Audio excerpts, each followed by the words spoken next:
ITN தமிழன் TV நேயர்களுக்கு வணக்கம். தமிழ்நாடு பத்திரிகை மற்றும் ஊடக பணியாளர் சங்கத்தின் சார்பாக சென்னை தாம்பரத்தில் பத்திரிகையாளர்களுக்கு திறன் மேம்பாட்டு பயிலரங்கம் நிகழ்ச்சி நடைபெற்றது. இந்த நிகழ்ச்சியில் குமுதம் வார இதழின் பொறுப்பாசிரியர் மானா பாஸ்கரன் அவர்கள் இன்றைய சூழ்நிலையில் பத்திரிகையாளர்களின் சுதந்திரம் என்ற தலைப்பில் பத்திரிகையாளர்களுக்கு பயிற்சி அளித்தார். நிருபரின் சங்கத்தின் பொதுச் செயலாளர் எஸ்ரா பாலகுரு அவர்கள் நிருபரின் கடமை மற்றும் உரிமை என்ற தலைப்பில் பத்திரிகையாளர்களுக்கு பயிற்சி அளித்தார். உண்மை தலைமுறை ஆசிரியர் லயன் கோவிந்தராஜன் அவர்கள் பத்திரிகையாளர்களுக்கு தகவல் அறியும் உரிமை சட்டத்தின் பங்கை பற்றி பயிற்சி அளித்தார். தேசிய முரசு துணை ஆசிரியர் தக்கோலம் ஜம்பு அவர்கள் இன்றைய சூழ்நிலையில் பத்திரிகையாளர்கள் மற்றும் எழுத்தாளர்களின் பங்கு பற்றி பத்திரிகையாளர்களுக்கு பயிற்சி அளித்தார்.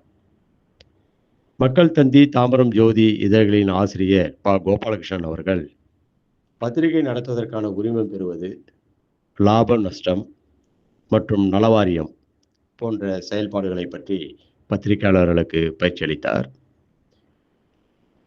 வெளிச்சம் தொலைக்காட்சி மாவட்ட நிருபரும் புகைப்பட கலைஞருமாகிய பி சுரேஷ் அவர்கள் புகைப்படம் எடுத்தல் மற்றும் வடிவமைத்தலை பற்றி பத்திரிகையாளர்களுக்கு பயிற்சி அளித்தார். தாம்பரம் அச்சக உரிமையாளர் சங்க ஒருங்கிணைப்பாளர் திரு கஜேந்திரன் அவர்கள் பத்திரிகை அச்சிடுதல் மற்றும் வெளியிடுதலை பற்றி பத்திரிகையாளர்களுக்கு பயிற்சி அளித்தார்.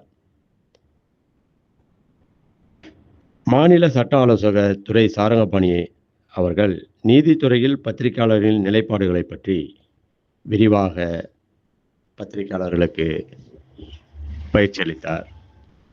இந்த பயிற்சி முகாமிற்கு தமிழகத்தில் அனைத்து மாவட்டங்களிலிருந்தும் பத்திரிகையாளர்கள் திரளாக கலந்து கொண்டு பயிற்சி பெற்று நலன் பெற்றனர். ஏன்னா இன்னைக்கு இருக்க காலகட்டத்துல பத்திரிகை துறையின் பங்கு என்ன அப்படிங்கிறது எல்லாருக்குமே தெரியும். வெறும் ஏடுகள்ல படிக்கிறது மட்டும் இல்லாம இப்ப நிறைய யூடியூப்ல இருந்து ஆரம்பிச்சு இன்ஸ்டாகிராம்ல போடுறவங்க கூட நான் பத்திரிகையாளர்கள் அப்படின்னு சொல்ற அளவுக்கு எல்லாமே ஒரு இதா மாறி போச்சு. அந்த அளவுக்கு நிறைய மக்கள் அதிகமா இப்ப சோசியல் மீடியாவிலதான் அதிகமா எல்லா நியூஸையும் தெரிஞ்சுக்கிறாங்க, பாக்குறாங்க. இன்ஸ்டா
இந்த வீடியோ உங்களுக்கு பிடிச்சிருந்தா லைக் பண்ணுங்கள், ஷேர் பண்ணுங்கள், கமெண்ட் பண்ணுங்கள். மறக்காமல் நம்ம சேனலுக்கு சப்ஸ்கிரைப் பண்ணி சப்போர்ட் பண்ணுங்கள். நன்றி, வணக்கம்.